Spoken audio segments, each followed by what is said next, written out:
Isang technician ang walang magawa sa buhay. Kaya nagtayo siya ng isang medical clinic.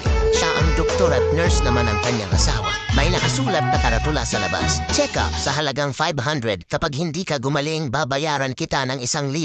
Napadaan ang isang tunay na doktor at nabasa ang karatula. Naisip niyang magpa-check up para utakan ng technician. Easy money daw sabi niya.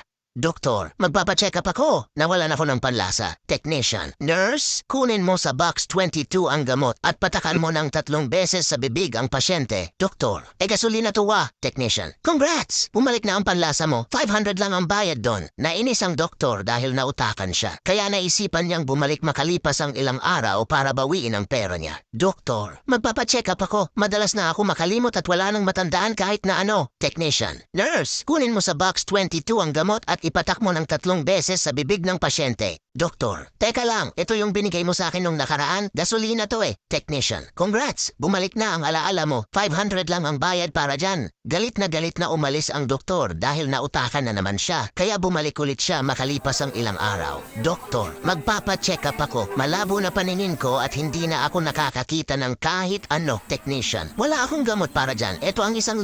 Doktor, 500 pesos lang to ah. Technician, congrats! Malinaw na ang